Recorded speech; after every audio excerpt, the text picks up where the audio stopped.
This call is now being recorded. Okay.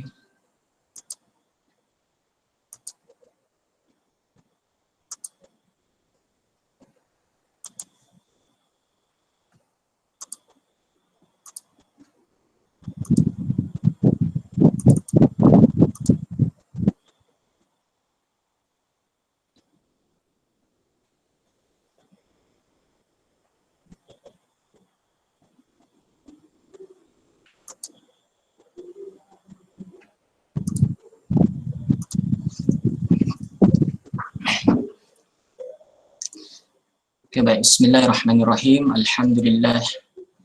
Alhamdulillah wahda, sadaqa wa'da, wa nasara 'abdah, wa 'azza jundahu, wa hazama al-ahzaba wahda. Allahumma fasalli wa sallim ala man fihi uswatun hasanah, wa ala alihi wa ashabihi wa mawalah, wa ba'd. Subhanaka la ilma lana illa ma 'allamtana, innaka antal alimul hakim. Rabbi shrah li sadri wa yassir li amri wahlul 'uqdatam min lisani yafqahu qawli. Allahumma arinal haqqa haqqa warzuqna ittiba'ah wa arinal batila batila warzuqna ijtinabah. Rabbana iftah bainana wa baina qaumina bil haqq wa anta khairul fatihin. Wa qala aidan jalla wa ala infiru khifafan wa thiqalan wa jahidu bi amwalikum wa anfusikum fi sabilillah. Dzalikum khairul lakum in kuntum ta'lamun.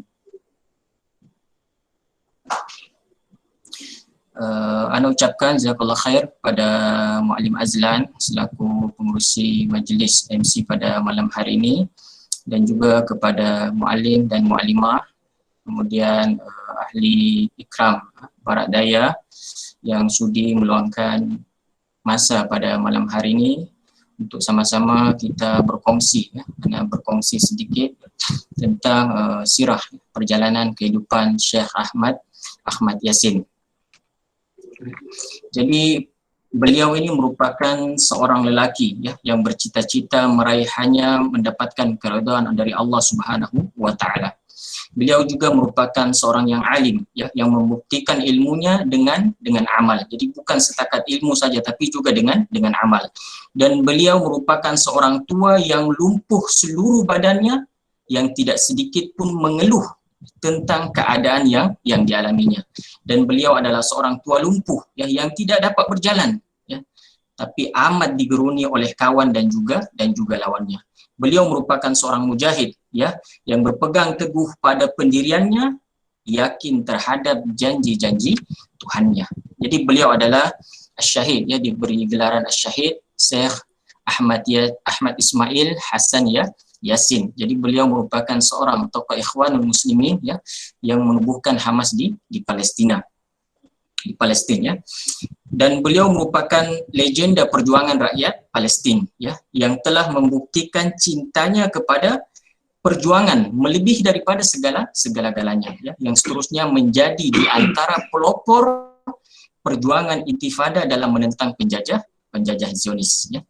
Jadi Syekh Ahmad Yassin dilahirkan pada tahun 1936 di sebuah perkampungan yang bernama Al-Jurrah di daerah Majdal dalam wilayah Asqalan, dan beliau hidup dalam keluarga yang berpegang kuat dalam beragama dan juga keluarga yang amat sederhana. Ayahnya meninggalkan beliau ketika umur beliau tidak sampai lagi 5 tahun.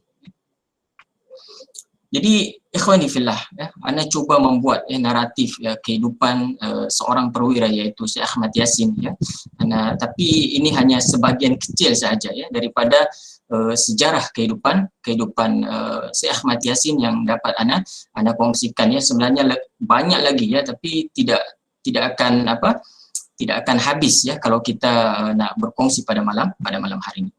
Pada tahun 1948 semasa pendudukan pengganas Yahudi ke atas bumi Palestin, jadi Syekh Ahmad Yassin dan juga keluarganya terpaksa berhijrah ke Semenanjungga, Gaza. Di sana kehidupan keluarganya berubah seperti mana kehidupan pelarian yang lainnya yang terpaksa menempuh kesulitan hidup, kemudian berlapar dan juga merasakan dahaga. Dan beliau juga terpaksa menangguhkan pelajarannya selama setahun bagi menampung keluarganya dengan bekerja di sebuah restoran di Semenanjung Gaza. Dan selepas setahun beliau kembali melanjutkan pembelajarannya. Dan beliau membesar sebagai seorang pelajar yang pandai, ya, pelajar yang cemerlang dalam pelajaran, ya. Kemudian beliau juga disayangi oleh guru-gurunya semasa berada di sekolah. Dan beliau ini merupakan seorang yang memang sangat aktif dalam bersukan di zaman persekolahannya, ya. Dan pada usia 16 tahun, ikhwafillah, ya, beliau ditimpa kemalangan, ya, akibat terjatuh semasa bermain dengan rakan-rakannya di pesisiran pantai Gaza ketika itu. Jadi akibat dari kemalangan tersebut, ya, akibat dari kemalangan tersebut, ya, dia terpaksa menanggung penderitaan tersebut seumur hidupnya hingga akhir hayat beliau. Jadi walaupun keadaan beliau yang lumpuh, ya, tidak menghalang beliau untuk meneruskan pembelajarannya serta terlibat aktif dalam amal-amal Islam. Oke. Pada tahun 1964, ya, beliau melanjutkan lagi pengajiannya di Universitas Ain Syam, ya, di Qahirah, ya, di Mesir, ya, dalam jurusan bahasa Inggris, ya. Walau bagaimanapun, tidak sampai setahun dalam pengajian beliau telah ditangkap oleh pihak berkuasa Mesir karena dituduh, ya, terlibat dengan pergerakan Ikhwanul Muslimin serta bergiat aktif untuk menyertai demonstrasi jalanan pada masa tersebut. Jadi kepulangannya, ya, ke Gaza menyaksikan beliau, ya, bergerak aktif memperjuangkan Islam, ya, sebagai guru bahasa Arab, ya, kemudian sebagai khatib, ya, pada hari Jumat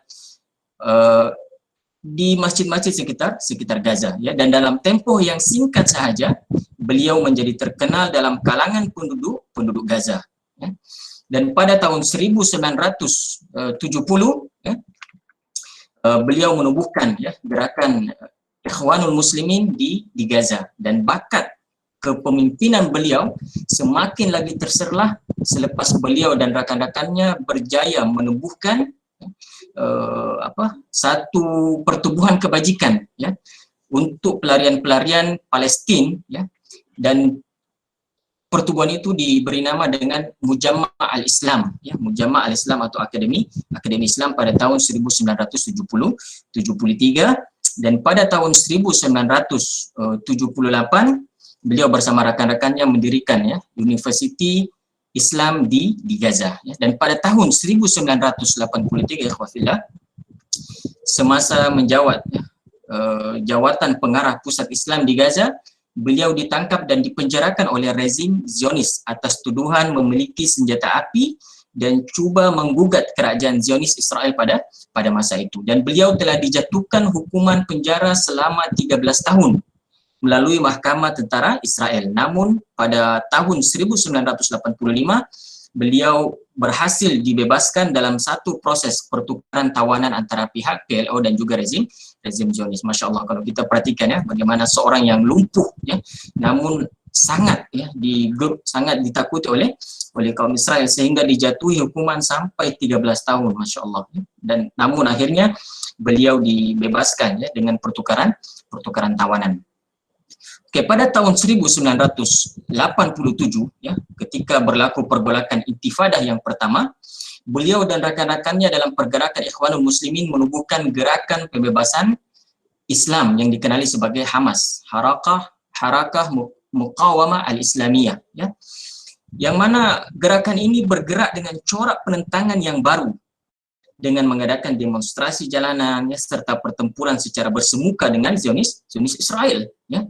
Ini karena negara-negara Arab yang lain tidak lagi, ya, berminat, ya, untuk memerdekakan bumi Palestina dan juga Masjidil Aqsa. Begitu juga dengan pemerintah pada saat itu, ya, yang bagaimana terlalu bersikap lunak, ya, dengan rezim Zionis Israel pada saat itu. Jadi sebagai natijahnya, ikhwafillah, pada Agustus 1988 pihak tentara Zionis merobohkan rumah beliau dan membuangnya ke sempadan Lubnan, ya. Dan tidak cukup dengan itu, pada tahun 1989,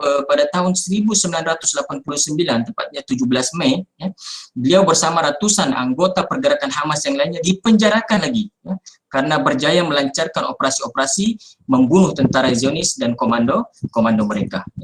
Pada tahun 1991, pada 16 Oktober, Mahkamah Tentara Israel telah menjatuhkan hukuman 15 tahun lagi, 15 tahun penjara ke atas Syekh Ahmad Yasin atas 9 pertuduhan yang disabitkan kepadanya. Kesan daripada tahanan tersebut, disinilah beliau mengalami lumpuh seluruh badan beliau. Kalau masa 16 tahun tersebut beliau jatuh hanya dari pinggang sehingga ke bawah, ke kaki beliau. Namun ketika beliau dipenjarakan, lumpuh seluruh badannya kecuali hanya kepala sahaja, Masya Allah. Dan beliau juga mengalami hilang penglihatan mata di sebelah kanan. Di sebelah kanan beliau tidak boleh melihat, dan di sebelah kirinya mengalami kekaburan, Masya Allah. Dan juga masalah pendengaran akibat tekanan serta siksaan yang dikenakan atas beliau, Masya Allah. Namun pada tahun pada 1997, tepatnya 1 Oktober, Raja Jordania, yaitu Raja Hussein, menawarkan rundingan pertukaran tawanan dengan rejim Zionis dengan membebaskan Syekh Ahmad Yasin dan juga berserta tawanan yang lainnya. Jadi sejurus saja ikhwafillah, selepas pembebasannya Syekh Ahmad Yasin kembali lagi giat memainkan peranan beliau sebagai pemimpin agama bagi gerakan Hamas yang telah ditubuhkan, yang gerakan ini semakin mendapatkan tempat di hati rakyat Palestina. Pada September tahun 2000 menyaksikan tercetusnya intifada kedua selepas Perdana Menteri Israel Ariel Sharon menodai Masjidil Aqsa bersama 200 tentaranya. Jadi sekali lagi Syekh Ahmad Yasin berjaya membangkitkan semangat rakyat Palestina untuk berjuang menentang kegilaan rejim Zionis. Namun ikhwafillah, pada subuh 22 Mac 2004 yang hening di jalur Gaza, seusai menunaikan sholat subuh berjamaah di masjid, Syekh Ahmad Yasin dan beberapa orang pengiringnya ketika berjalan pulang ke rumah, mereka telah dijemput dengan 3 peluru berpandu Hellfire daripada helikopter Apache ES-64 tepat ke arah mereka. Namun serangan tersebut ikhwafillah, serangan tersebut telah mengorbankan Syekh Ahmad Yasin serta 7 orang yang lainnya. Jadi takdir telah menetapkan bahwasanya roket-roket Zionis Israel menjadi bukti kesyahidan serta kebenaran cinta Syekh Ahmad Yasin kepada jihad dan juga perjuangan membebaskan Palestina.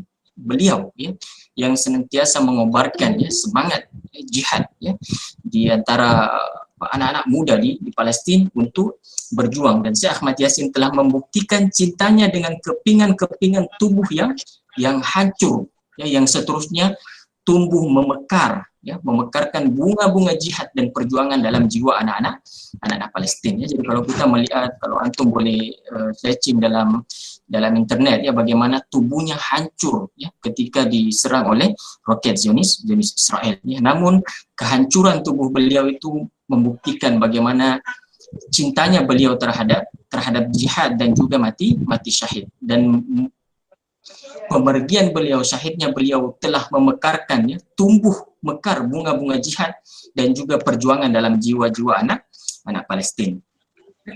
Jadi ikhwafillah, Syekh Ahmad Yasin sang inspirator kita ini, yang kalau kita perhatikan gambar yang ada dalam ini ketika beliau mungkin yang kecil-kecil dulu ini yang beliau memberikan tazkirah, yang kecil-kecil ini mungkin mereka, di antara mereka sudah ada yang berjuang bersama Hamas bersama dengan Izzuddin Al-Qassam dan lain sebagainya. Di sini membuktikan bahwasanya walaupun dengan umur beliau yang sudah berusia ceramah-ceramah yang beliau sampaikan tidak hanya diminati oleh orang-orang yang besar saja, tapi juga diminati oleh anak-anak. Anak-anak pun bertamu untuk mendengarkan apa yang disampaikan oleh Syekh Ahmad Yasin. Karena ikhwafillah yang dirahmati Allah Subhanahu wa taala, beliau ini merupakan seorang tokoh terkenal yang juga dihormati dan disegani oleh kawan dan ditakuti oleh lawannya. Jadi beliau seorang pejuang Palestina seorang pejuang kemerdekaan di negeri Palestina, negeri para nabi. Kenapa kita angkat Syekh Ahmad Yasin ya pada malam hari ini ya?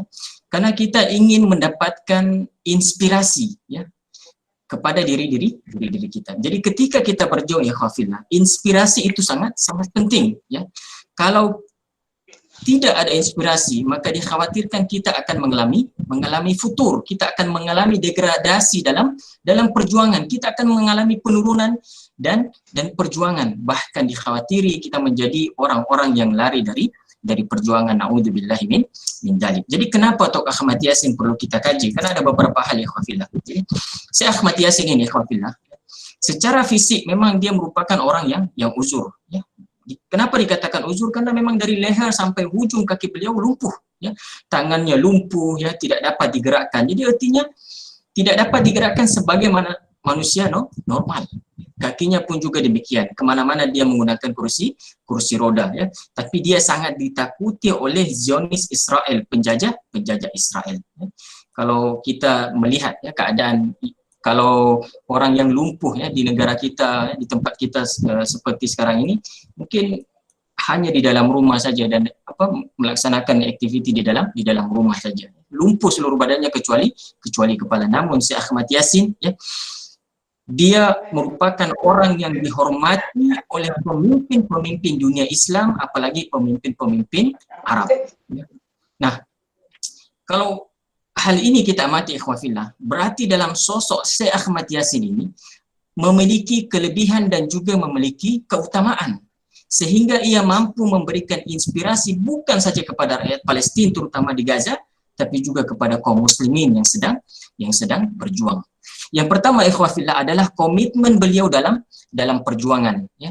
Komitmen beliau dalam perjuangan sepanjang hayat beliau, dan komitmen beliau ini terus berlanjut, tidak berhenti sampai akhir kehidupannya ya. Karena dalam perjalanan perjuangan seorang hamba itu terkadang ketika dia masih muda ya, masih mahasiswa, dia aktif ya.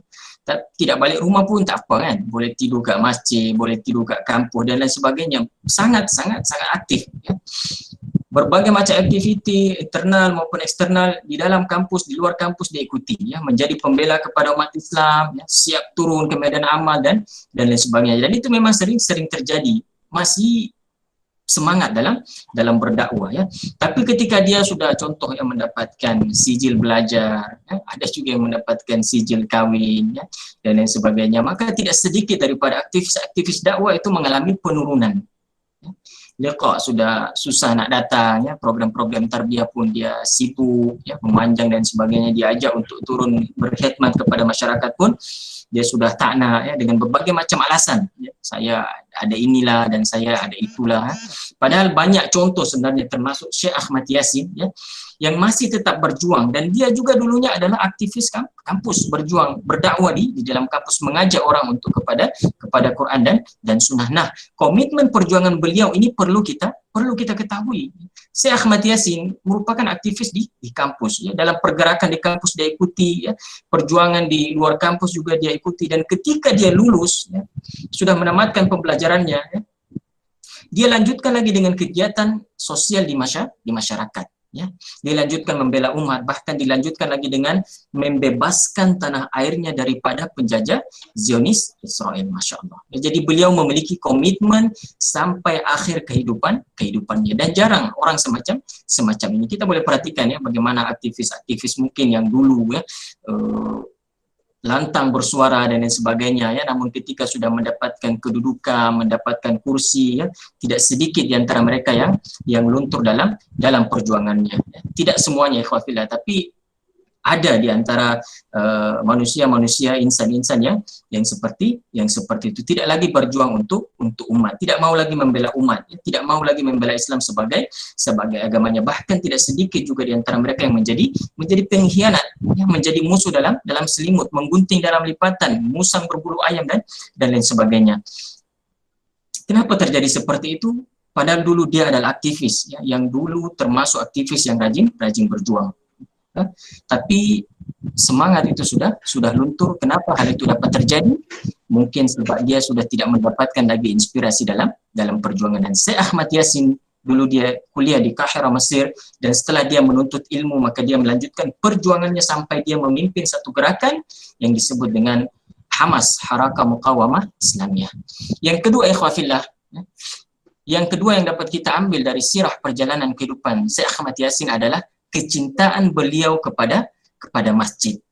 Kecintaan beliau kepada masjid terus berlanjut hingga akhir kehidupannya, Masya Allah. Dan itu ditandai dengan beliau sentiasa melakukan solat berjamaah di masjid, terutamanya solat subuh dan juga solat isya. Dan orang yang melakukan solat subuh dan solat isya secara berjamaah di masjid banyak keutamaan yang disampaikan oleh Rasulullah SAW. Bahkan dalam sebuah hadis disebutkan, jika kamu ingin mengetahui orang itu munafik atau mukmin, lihatlah solat subuhnya berjamaah di masjid atau tidak. Jadi Syekh Ahmad Yasin bukan sekedar menyerukan, bukan hanya sekedar menyuruh, menyampaikan, tak, tapi dia praktikkan dalam kehidupannya. Di akhir kehidupannya kita akan lihat, pada hari Ahad malam Isnin, malam itu ketika kapal terbang Israel meraung-raung di atas bandar Gaza pada saat itu masih dikuasai lagi oleh jenis Israel. Ketika azan berkumandang, panggilan melaksanakan solat isya sudah diserukan. Dia ingin ke masjid, namun kata istrinya, tentara Israel sepertinya akan menjadikan kita sebagai target. Apa kata Syekh Ahmad Yasin? Dia mengatakan, kalaupun kita mati syahid.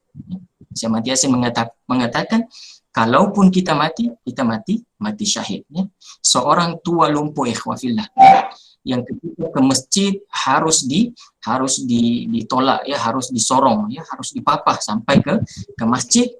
Dia mengatakan, kalaupun kita mati dalam keadaan dan syahid. Saya harus ke masjid, kata beliau. Akhirnya beliau ke masjid, melakukan sholat isya berjamaah, dan kita sering mendengar hadis Rasulullah SAW.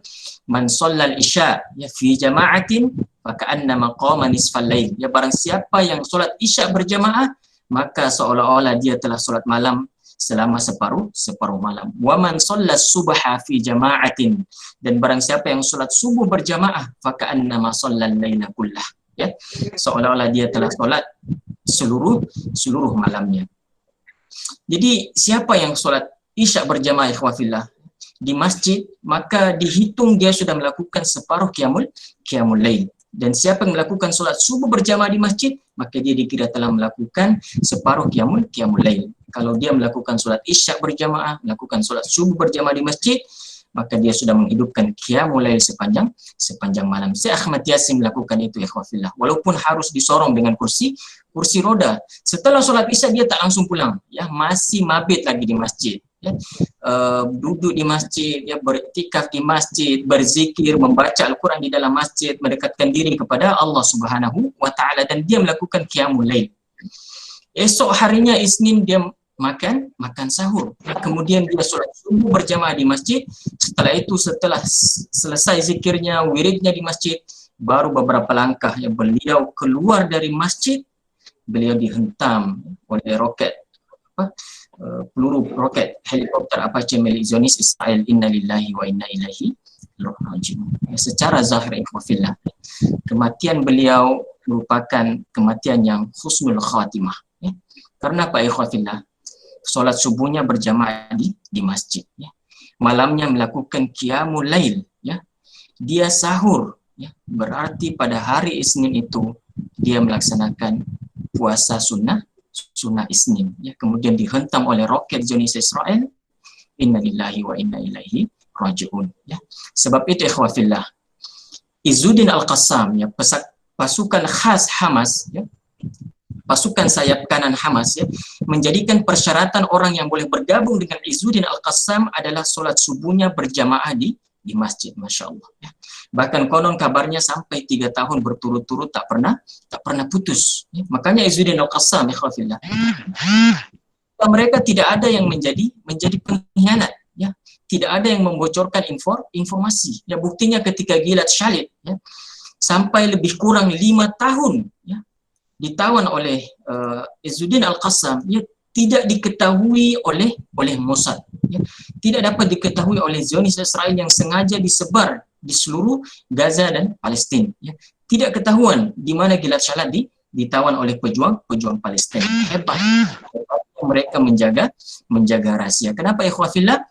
Karena dia memiliki personil yang rajin melakukan solat subuh berjamaah di masjid, yang memiliki kualiti iman yang sangat baik. Dan Syekh Ahmad Yasin sudah memberikan contoh keteladanan semacam itu. Ya. Namun memang diceritakan bahwasanya keadaan diceritakan oleh sahabat beliau Syekh Ahmad Yasin, keadaan beliau pada saat minggu itu, ya, keadaan beliau pada bulan itu memang semakin berangsur-angsur kepada kesehatan beliau semakin lemah, ya. Dan bahkan sahabat beliau memperkirakan bahwasanya umur Syekh Ahmad Yasin mungkin tidak lagi panjang, ya, karena kondisi kesehatannya semakin menurun, ya. Namun takdir Allah Subhanahu wa taala telah mendahului beliau dan beliau ditakdirkan mati syahid. Sebab itu kita sentiasa minta kepada Allah Subhanahu wa taala agar dimatikan dalam keadaan syahid, ya, keadaan sedang berjuang, ya, menegakkan kalimat Allah di muka bumi, ya. Karena memang kita harus meminta ikhwafillah, ya. Sebab mati syahid ini merupakan hak Allah Subhanahu wa taala untuk memberikan kepada setiap hambanya. Ya. Kita melihat bagaimana Khalid Al-Walid, ya, seorang panglima perang, ya, yang ketika dia turun memimpin peperangan memang tidak akan pernah kalah, ya, sehingga Umar bin Khattab memecatnya daripada menjadi panglima peperangan sebab dikhawatiri, ya, timbul persepsi dalam masyarakat bahwasanya menang karena Khalid Al-Walid, ya. Namun takdir Allah Subhanahu wa taala telah mendahului beliau tidak ditakdirkan mati dalam keadaan syahid, ya, beliau mati di atas katil. Dan ketika dibuka baju beliau, masya Allah, ya, terdapat banyak bekas parang, ya, tombak dan lain sebagainya yang mengenai dalam tubuh beliau, ya. Namun takdir Allah Subhanahu wa taala beliau tidak dimatikan dalam keadaan sedang berjuang di medan jihad. Jadi mati syahid ini perlu kita minta kepada Allah Subhanahu wa taala. Yang ketiga ikhwafillah adalah kelebihan beliau adalah berinteraksi beliau dengan Al-Qur'anul Karim, ya.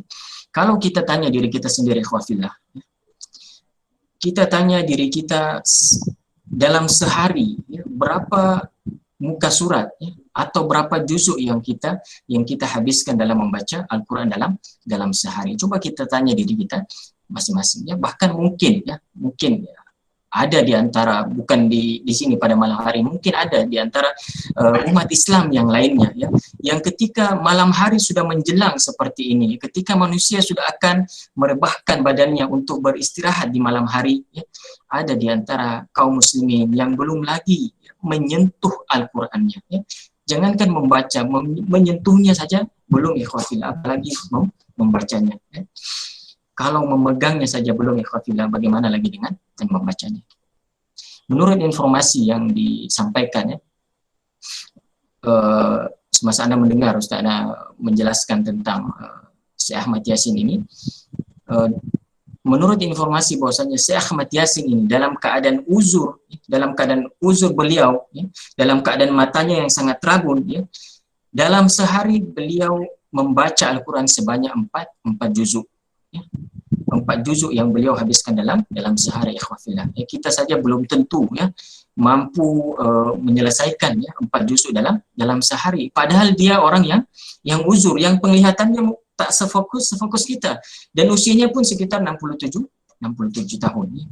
Sudah banyak sakitnya daripada sehatnya, sudah banyak uzurnya daripada waktu luangnya, tapi dia masih mampu berinteraksi dengan Al-Quran sehari 4 juzuk. Dan bukan hanya sekedar itu, bahkan dengan pemikirannya, dengan idenya, dia mengulirkan satu program di Gaza khususnya untuk penghafal Al-Quran, untuk generasi muda dan untuk anak-anak Islam di Gaza. Bahkan dari program yang telah digulirkan oleh Syekh Ahmad Yasin, sekarang sudah muncul hasilnya di setiap rumah, ya, di Gaza minimal ada 1 orang penghafal Al-Quran. Dan di Gaza, ikhwafillah, ya, ketika mereka mengikuti daurah Al-Quran, ya, untuk mengisi cuti musim panas, ya, kalau dulu daurah ini diadakan 3 bulan, ya, selama 3 bulan, kemudian 2 bulan. Yang terakhir adalah mereka mengadakan daurah Al-Quran ini selama sebulan, ya. dan biiznillah, dengan izin Allah Subhanahu wa taala, mereka yang ikut daurah ini mampu menghafal Al-Qur'an 30 juzuk ya, 114 surat dalam sebulan, Masya Allah ya. Dan idea ini dipelopori oleh salah satunya Syekh Ahmad Yasin ya. Dan itu adalah amal jariah beliau ya. Amal kebaikan beliau, dan itu sekarang kalau di Gaza ya, kalau wisuda dia punya majelis graduation ya, penghafal Al-Qur'an ya, penuh ikhwafillah ya, satu padang bola sepak itu penuh ya, sebagai wujud penghormatan kepada penghafal Al-Qur'an. Dan inilah kelebihan Syekh Ahmad Yasin ya. Jadi kalau Syekh Ahmad Yasin saja mampu berinteraksi dengan Al-Qur'an semacam itu, lantas bagaimana dengan kita? Lalu bagaimana dengan kita? Anaknya Al-Ghazi ya, Al-Ghazi menceritakan bahwasanya dia selalu menemani ayahnya untuk membaca Al-Qur'an. Jadi Al-Ghazi ini yang akan membuka lembaran-lembaran Al-Qur'an yang dibaca oleh si Ahmad Yasin. Bahkan Al-Ghazi mengatakan terkadang aku tertidur karena terlalu lama menunggu ayahnya membaca Al-Qur'an ya. Dan ketika anaknya bangun, didapati ayahnya tengah membuka lembaran-lembaran Al-Qur'an itu dengan bibirnya ya, dengan mulutnya. Masya Allah, bagaimana ada interaksi Syekh Ahmad Yasin ini dengan Al-Qur'an, memang interaksi yang sangat luar biasa. Yang terakhir ikhwafillah ya, beliau memiliki kepedulian kepada ummah ya, sehingga beliau menubuhkan ya, satu akademi Islam ya, untuk menjaga kebajikan pelarian Palestina yang dinamakan dengan Mujamma' al-Islam ya. Bahkan menurut cerita, beliau pernah ditawarkan ya sebuah rumah yang sangat besar, semacam banglo, tapi ditolaknya dan dikatakan serahkan kepada rakyat Palestina. Jadi kalau kita melihat ya, menurut cerita yang Anda dengar ya daripada asatidzah ya, kalau kita melihat ya bagaimana rumah Syekh Ahmad Yasin ya, kalau kita ingin pergi ke rumah Syekh Ahmad Yasin itu Masya Allah ya, melalui lorong, melalui gang yang sangat kecil, Masya Allah. Seorang pemimpin besar ya, pemimpin spiritual Hamas, pemimpin pergerakan Islam di Gaza dan Palestina umumnya, tinggal di rumah yang untuk sampai kita kepada rumahnya itu perlu melalui gang-gang kecil, lorong-lorong kecil. Rumahnya sederhana, bahkan biliknya pun sederhana, dan itulah Syekh Ahmad Yasin. Jadi ini ikhwafillah ya, sedikit perkongsian bagaimana sirah ya, perjalanan kehidupan Syekh Ahmad Yasin, yang hendaknya ini menjadikan inspirasi kepada kita semua ya, yang bertitle sebagai seorang guru ya, untuk terus bersemangat ya mendidik anak-anaknya di sekolah ya, yang bertitle sebagai ibu rumah tangga, ibu di rumah ya, kemudian ayah di rumah ya, bagaimana dia berjuang ya untuk membina keluarga Islami di dalam rumah-rumah mereka ya, yang berjuang sebagai aktivis dakwah, bagaimana beliau semangat ya untuk membina umat ini, membawa umat ini kepada agama yang hak, mengikuti Al-Qur'an dan juga As-Sunnah. Yang terakhir ikhwafillah ya, di antara mutiara kata daripada Syekh Ahmad Yasin yang sering kita dengar, bahwasanya beliau mengatakan, saya seorang manusia yang hidup ya dengan harapan yang satu. Harapannya agar Allah Subhanahu wa taala meridaiku. Dan ini telah terbukti ya, dengan bagaimana syahidnya beliau ketika beliau pulang dari melaksanakan sholat subuh ya. Musuh Zionis Israel tidak memberi apa-apa pilihan pun kepada rakyat Palestina kecuali hanya satu pilihan. Ia adalah perlawanan, jihad, dan juga syahid. Yang ketiga, musuh meminta kita supaya menghentikan perlawanan. Tetapi kita bertanya dan keheranan, kenapa dunia tidak meminta menghentikan penjajah Zionis Israel? Siapa sebenarnya yang harus berhenti? Orang yang mempertahankan dirinya, mempertahankan tanahnya, atau orang yang menjajah? Kemudian yang keempat ya, daripada mutiara kata beliau, tidak boleh sedikit pun ya, kami mengiktiraf Israel yang menodai tanah kami, hak-hak kami, negara kami, dan juga sejarah kami. Dan yang kelima ikhwafillah, beliau mengatakan di sana ada satu asas di sana tiada satu asas perkauman pun yang dapat menyatukan antara Israel dan juga Palestina dalam lingkungan negara yang satu. Palestina adalah negara Islam yang tidak mungkin seorang pun yang berhak untuk menafikannya. Dan yang terakhir ikhwafillah, yakinlah wahai anak-anak bangsaku, sesungguhnya kita berjuang demi meraih kemaslahatan negara pada kamu. Ya. Sekiranya kemaslahatan itu dengan memberi gencatan senjata kepada musuh, maka kita akan memberikannya. Tetapi sekiranya kemaslahatan itu dengan meneruskan jalan perlawanan, maka kita akan terus menyempurnakan perlawanan, menyempurnakan perjalanan ini. Jadi ini saja ikhwafillah yang dapat Ana sampaikan. Mudah-mudahan ya, menjadi inspirasi untuk diri Ana sendiri dan juga kita semua, terutamanya tadi ada amalan-amalan yang sentiasa dilakukan oleh Syekh Ahmad Yasin ya, untuk mendekatkan diri kepada Allah Subhanahu wa taala. Yang pertama tadi bagaimana komitmen beliau dalam perjuangan. Ya. Kalau kita di sini bukan kita mengangkat senjata, ya, tapi dengan kita menulis ya, kita menyampaikan dan lain sebagainya, itu sudah dikira dengan perjuangan kita, dengan keadaan kita yang ada seperti sekarang ini. Yang kedua adalah bagaimana kecintaan beliau kepada masjid. Dan yang ketiga adalah bagaimana interaksi beliau dengan Al-Qur'an, dan yang ketiga adalah nafi'an li ghairihi, ya. Kepedulian beliau kepada umat. Ya, memberikan khidmat kepada masyarakat. Jadi ini saja ikhwafillah yang dapat Ana sampaikan. Mudah-mudahan ada manfaatnya untuk kita semua. Seterusnya Ana kembalikan kepada Muallim Azlan. Jazakallahu khairan katsira diucapkan kepada Muallim Iqbal atas perkongsian sebentar tadi, yang Ana kira satu perkongsian yang sangat bermakna, satu perkongsian yang sangat bermanfaat, dan satu naratif yang sangat menyentuh hati daripada apa yang telah disampaikan oleh Muallim Iqbal tadi. So diharapkan kita semua dapat mengambil iktibar dan kita mengambil manfaat ilmu yang telah disampaikan oleh Muallim Iqbal tadi, terutamanya kita sama-sama dapat lebih mengenali siapakah susuk Syahid Syekh Ahmad Yasin ini, dan semoga kisah-kisah yang telah disampaikan tadi itu sememangnya dapat memberikan inspirasi kepada kita dalam menjalani kehidupan kita secara individu. Dan kita juga di sini rata-rata guru dan juga aktivis yang mungkin insya-Allah kita dapat sampaikan juga ilmu yang kita perolehi pada malam ini kepada mereka-mereka yang terdekat dengan kita. Semoga dapat melahirkan lebih ramai lagi pejuang-pejuang yang sehebat Syahid Syekh Ahmad Yasin ini di masa-masa yang akan datang insya-Allah. Baik, jadi sedikit rumusan yang mungkin Ana boleh sampaikan di sini daripada apa yang telah disampaikan oleh Muallim Iqbal sebentar tadi. Kesepaduan di antara ilmu dan amal itu akan menghasilkan satu natijah yang memberi makna besar dalam erti kehidupan kita. Itulah yang ada pada Syahid Syekh Ahmad Yasin tadi.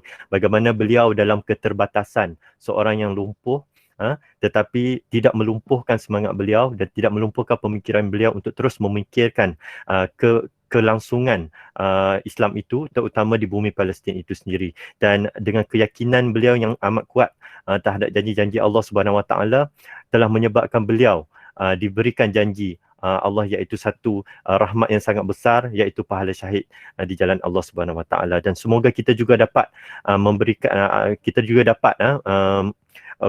bagaimana komitmen yang beliau berikan kepada Islam dengan pengorbanan yang sangat besar. Seterusnya kita juga insya-Allah dapat belajar bagaimana melahirkan kecintaan kita terhadap Islam, dan bagaimana kecintaan kita juga terhadap masjid dalam mengimarahkan ibadah kepada Allah Subhanahu Wa Taala, dan bagaimana kita juga insya-Allah dapat belajar daripada Syahid tadi bagaimana beliau sangat memuliakan Al-Quran, sentiasa berinteraksi dengan Al-Quran, dan akhirnya bagaimana beliau menzahirkan kepedulian kepada ummah. Itulah antara resepi-resepi sebenarnya ramuan untuk menjadi seorang yang mulia di sisi Allah Subhanahu Wa Taala dunia dan akhirat insya-Allah. Baik, jadi anda rasa perkongsian pada malam ini diharapkan dapat memberi satu impak yang besar kepada kita semua, dan dapat menyuntik satu semangat dan kesedaran yang tinggi untuk kita sama-sama mempunyai semangat dan juga iltizam dalam menjalani sisa-sisa kehidupan kita di masa-masa yang akan datang insya-Allah. Semoga kita sama-sama dapat menanam iltizam ini dan mengambil inspirasi pada malam ini untuk inspirasi kita di masa-masa yang akan datang insya-Allah. Baik, jadi untuk tujuan dokumentasi kita pada malam ini, kita minta kerjasama semua untuk membuka kamera, turn on your camera, sebab kita nak buat sesi bergambar untuk tujuan kalau ada bendera Palestin pun boleh dikibarkan. Okey, baik. Atau apa saja. Insya-Allah. Jadi siapa yang nak ni Muallim? Nak capture ni? Nah, Okey. Baik, so Muallim bilang. Okey, boleh buka kamera semua.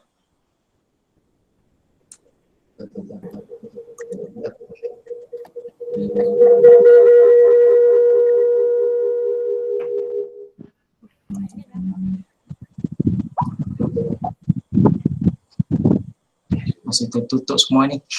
Apa? Kalau lain problem ah. Kita nampak dah. Mana? Mau Nampak? buka kamera je. Masya Allah. Buka kamera So, semua. Saya duduk mana tu saya? Padang Pasir ya? Okay, kalau internet slow tak apalah. Kita teruskan dengan bacaan doa insyaAllah. Ada rakaman insyaAllah. So kita teruskan dengan bacaan doa, Malim. Baik insyaAllah. Okey. Baik, so insyaAllah sebelum kita mengakhiri perjumpaan usrah kita pada malam ini, insyaAllah anda dengan segala hormatnya mempersilakan Muallim Muhammad Nais.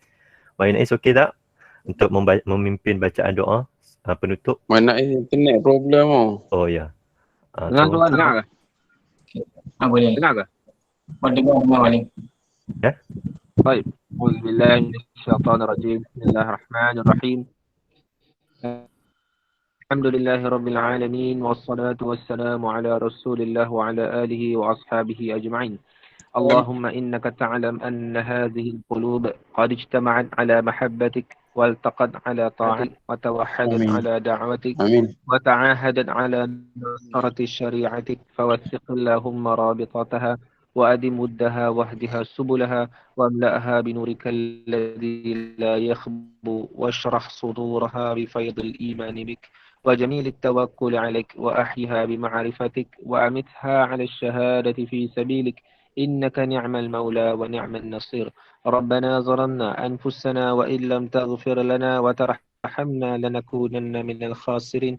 ربنا لا تزغ قلوبنا بعد إذ هديتنا وهب لنا من لدنك رحمة إنك أنت الوهاب. ربنا اغفر لنا ولإخواننا الذين سبقونا بالإيمان ولا تجعل في قلوبنا غلا للذين آمنوا ربنا إنك رؤوف رحيم. اللهم إنا نعوذ بك من الجنون والبراص والجذام ومن سيء الأسقم. اللهم احفظنا من الوباء. اللهم سلمنا من الوباء. اللهم ارزقنا عافية والسلامة والصحة واجعلنا من الصالحين. اللهم اجعل جمعنا هذا جمعا مرحوما وتفرقنا من بعده تفرقا معصوما. ربنا آتنا في الدنيا حسنة وفي الآخرة حسنة وقنا عذاب النار. لا إله إلا أنت سبحانك إنا كنا من الظالمين. وصلى الله على نبينا محمد وعلى آله وأصحابه أجمعين والحمد لله رب العالمين. Amin ya rabbal alamin. Baik, terima kasih diucapkan kepada Muallim Nais atas bacaan doa penutup sebentar tadi. Dengan itu maka berakhirlah sudah program kita pada malam ini, dan jutaan terima kasih diucapkan kepada semua atas kesudian melapangkan masa, dan semoga perkongsian pada hari ini akan memberi manfaat yang besar kepada kita insya-Allah. Baik, so ana merakamkan jutaan maaf jika ada sebarang kekurangan sepanjang mengendalikan program pada malam ini. Insya-Allah kita tutup perjumpaan kita pada malam ini dengan bacaan tasbih kafarah dan surah Al-Asr. Subhanakallahumma wa bihamdika asyhadu an la ilaha illa anta astaghfiruka wa atubu ilaik. Assalamualaikum warahmatullahi wabarakatuh. Waalaikumsalam warahmatullahi wabarakatuh. Jazakumullah khair. Berapa lagi? Terima kasih Wali Iqbal, terima kasih Mak Nazar, terima kasih semua. Assalamualaikum. Terima kasih semua. Salam. Jazakumullah khairan katsiran.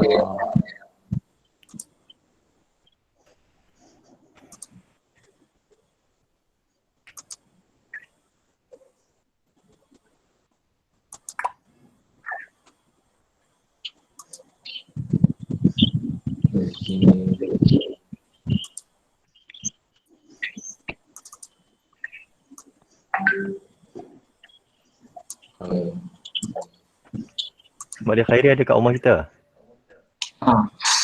Sihat. Mak Ali sihat kan Mak Lim? Alhamdulillah. Sihat. Alhamdulillah. Sihat walafiat. Negatif. Apa dia? Negatif. Negatif. Alhamdulillah. Kalau positif tak ada kat situ dah. Petang tadi dah jogging lah. Jogging. Jogging start jogging lah. Jogging. Okey lah tu Mak Lim. Cycling tak boleh kan? Cycling tak boleh lagi.